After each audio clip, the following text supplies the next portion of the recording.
back at the table. This episode, I fought the law, but the law won. Yes, my good friend, Judge Jimmy Pierce, left-handed golfer. I've known him for 26 years, and he is quite a sensational individual. You hear his story and how he explains golf came to him and what it's meant to him all these years. I think you'll find it heartwarming. So I'm going to give you the judge and just a little sneak of a tip. I'll be back at you.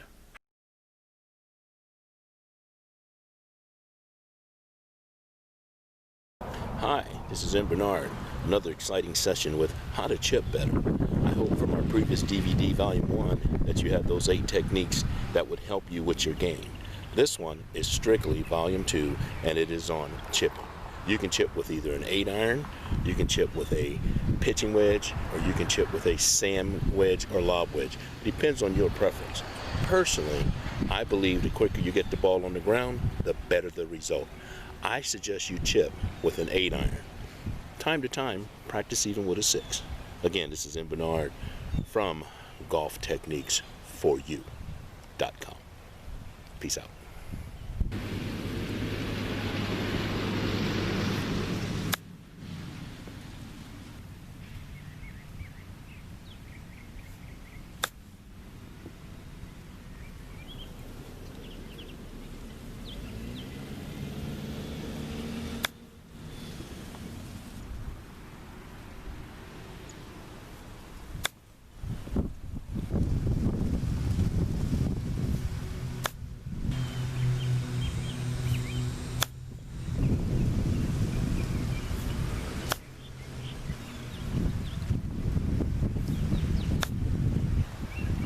Okay, so today was on the range with the B-Man from the Golf Techniques for You.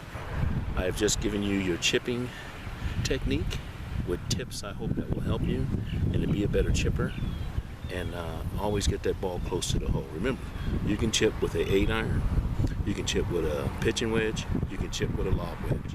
Depends on your preference. Personally, I believe the faster you get the ball on the ground, the better the result. Try chipping with an 8-iron. From time to time, even a 6. This is B-Man, M. Bernard, signing off.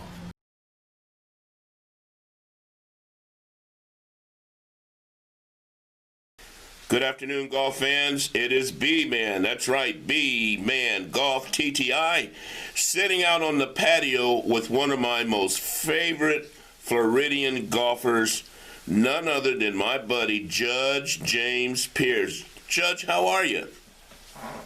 Doing outstanding. And how are you today, Birdman? Oh, I'm hanging, my man. Always a pleasure to do anything with you. And now I get to interview you. I'm so jacked up, I can't stand it. All right. The first thing I want to ask you, same thing I ask all golfers.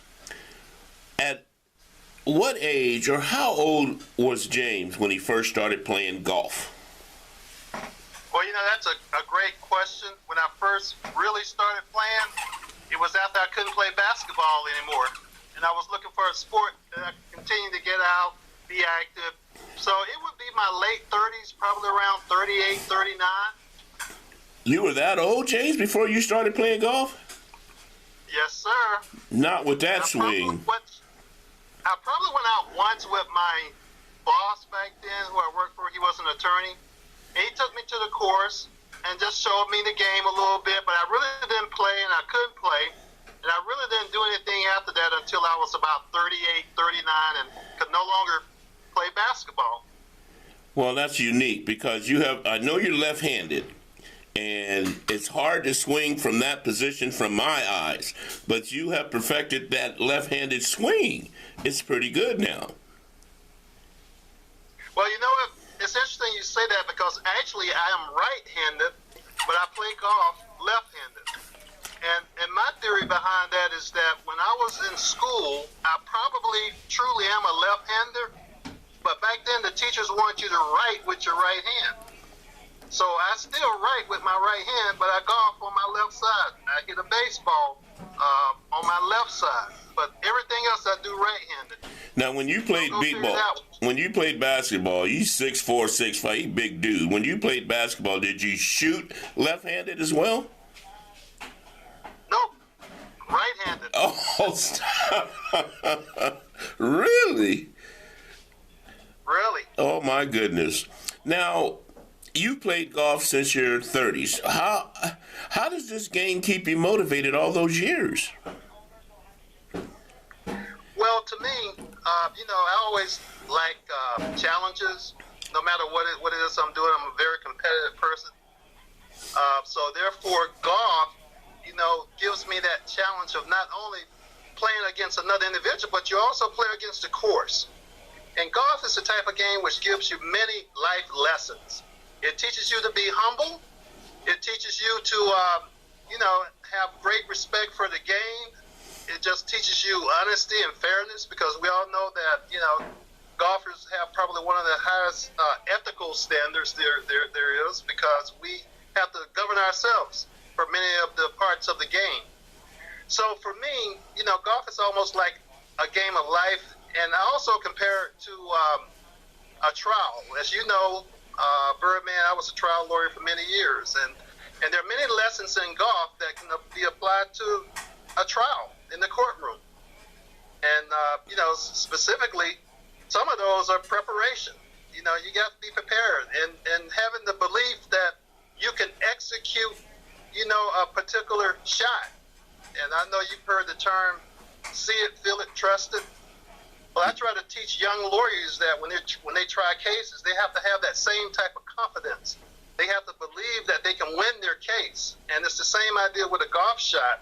They tell you to have a vision of your golf shot before you actually take the swing. And it's amazing how that works. And I'm sure you know how that works. You've done it many times. And fortunately for me, I've been able to execute a shot many times, which I actually visualized before I swung the club. Wow, Jimmy, that is very impressive. I see you've studied this game. You've done more than just play it. You've applied it to life skills, and even from your work ethics, you can find a way to bring that to the course. I think that's outstanding. Absolutely, and for me, it's just so much fun.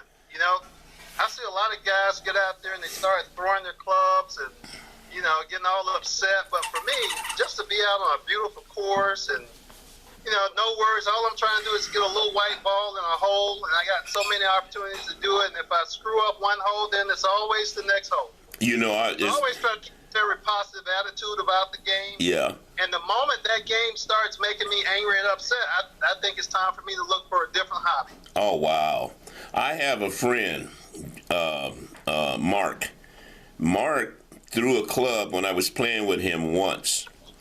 I picked his club up and put it in my bag. I didn't give it back to him for a month, and he kept asking for it. I said, you threw it. You didn't want it. All right, I learned my lesson. He never threw another club after that. Great. So that's important. So now, all of these years, what actually has golf meant to you, James? Well, that's a great question, Birdman. And to me, golf means so many things. So if I had to narrow it down to one or two important things, I would say probably the greatest thing about it for me would be that opportunity to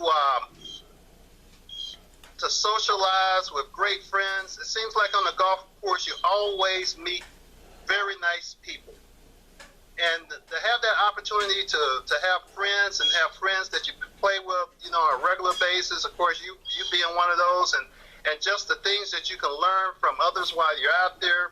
As you know, we probably met about, probably almost 30 years now, or at least I would say about 20 years, since I've only been playing golf since I was in my late 30s.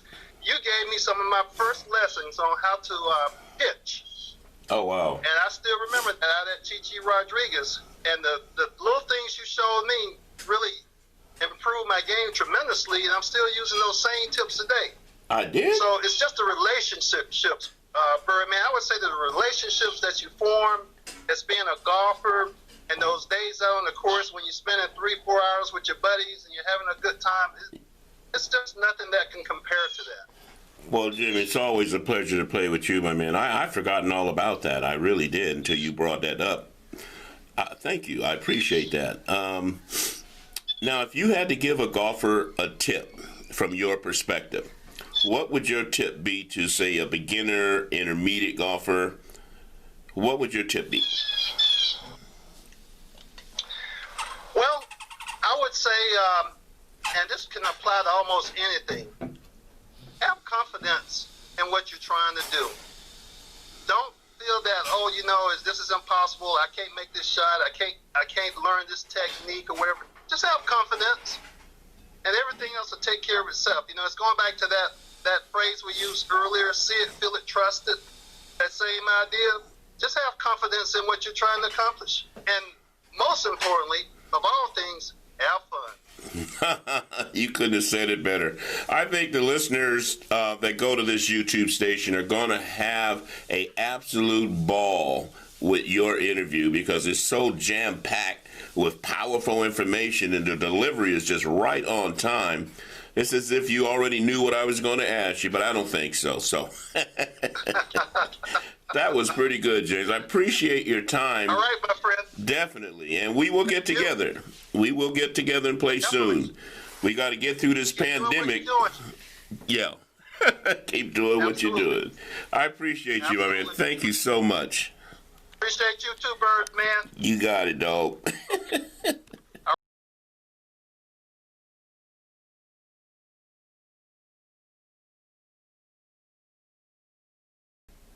All right, so what did you think? Pretty interesting, huh? I told you. That's Jimmy Pierce, one of my good friends. You don't want to meet him in a courtroom. May not come out the way you want. No, I just kidding. He's a good judge. All right. So like B-Man will always tell you, putt him like you own him and rock the baby.